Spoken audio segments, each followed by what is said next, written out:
मैं हूं मीर हसन और आप देख रहे हैं मेरा YouTube channel college notes. I hope आप सभी बिल्कुल ठीक होंगे। ठीक है, आज की इस वीडियो में मैं आपके साथ शेयर करने वाला हूं W.B. यीट्स की famous poem the second coming को। लेकिन पोएम की समरी स्टार्ट करने से पहले थोड़ा सा पोएट और पोएम के बारे में जान लेते हैं। W.B. यीट्स का बर्थ 13 जून 1865 को हुआ था और उनकी डेथ 28 जनवरी 1939 को हुई। वो एक आयरिश पोएट, ड्रामेटिस्ट, राइटर और पॉलिटिशियन थे। W.B. Yeats 20th century literature के सबसे इंपॉर्टेंट राइटर्स में से एक माने जाते हैं। उनको 1923 में नोबेल प्राइज इन लिटरेचर भी मिला था। अब चलिए पोएम के बारे में बात करते हैं। पोएम का बैकग्राउंड। ये पोएम 1919 में लिखी गई थी और 1920 में द डायल मैगजीन में फर्स्ट टाइम पब्लिश हुई थी। ये एक लिरिक पोएम है जिसमें पोएट हिडन मीनिंग के थ्रू मोरालिटी, राइट रॉन्ग और मोरल वैल्यूज के डिस्ट्रक्शन के बारे में बात करता है। इस पोएम में पोएट ने पोस्ट वॉर यूरोप का एटमॉस्फेयर दिखाया है। उस टाइम फर्स्ट वर्ल्ड वॉर अभी खत्म हुई थी। वॉर के इफेक्ट्स सिर्फ यूरोप में नहीं बल्कि पूरी दुनिया में बहुत नेगेटिव थे।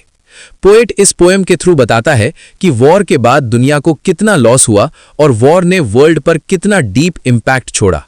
ये पोएम 2 स्टैंजाज में डिवाइडेड है। Stanza wise meaning. First stanza में पोएट बताता है कि वॉर के बाद दुनिया में कंफ्यूजन, नॉइज, पेन, वायलेंस और डिस्ट्रक्शन फैल चुका है। कहीं भी कुछ अच्छा होता हुआ नहीं दिख रहा।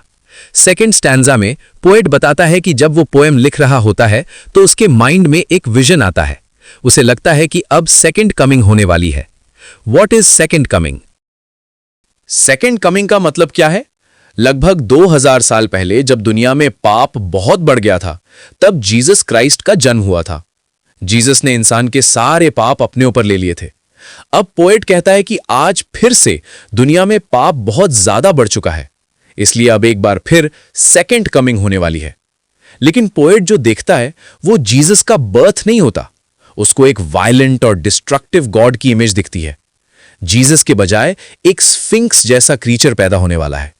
स्फिंक्स एक ऐसा क्रीचर होता है जिसका हेड ह्यूमन का और बॉडी लायन की होती है। Poem explanation. लाइन्स का meaning. Turning and turning in the widening gyre. दोस्तों, जायर का मतलब होता है एक सर्कल या स्पाइरल जो घूमता घूमता बड़ा होता जा रहा है। यह घूमता हुआ सर्कल कंट्रोल से बाहर जा रहा है। फैल्कन का मतलब होता है बाज और फैल्कनर होता है बाज को ट्रेन करने वाला यानी मालिक। पोएट कहता है कि फैल्कन अब फैल्कनर की आवाज नहीं सुन रहा। यहां फैल्कन ह्यूमंस को रिप्रेजेंट करता है और फैल्कनर गॉड को। मतलब इंसान अब गॉड की बात नहीं सुन रहा।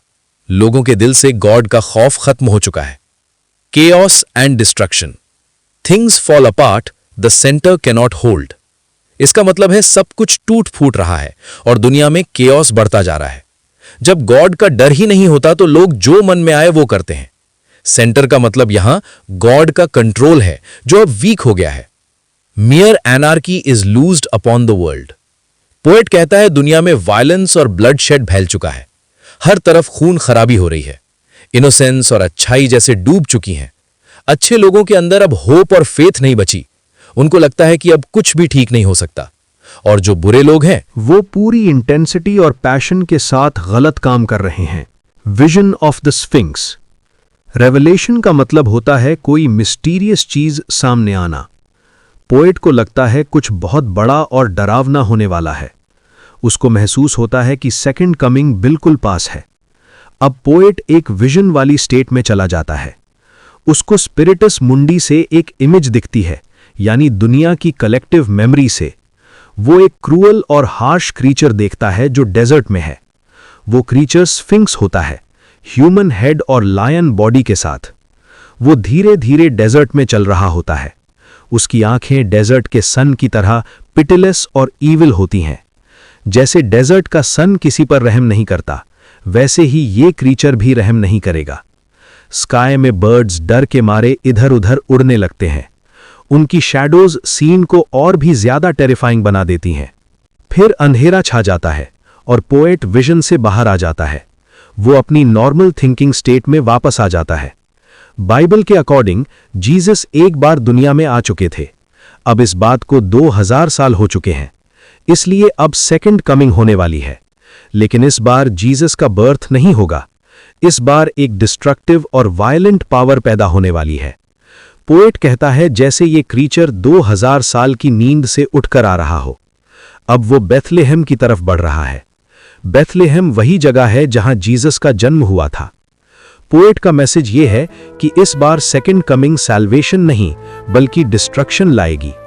इस बार जीसस नहीं बल्कि एक स्फिंक्स जैसा डिस्ट्रक्टिव गॉड पैदा होगा। होप आपको ये एक्सप्लेनेशन इजी, क्लियर और इंटरेस्टिंग लगा होगा।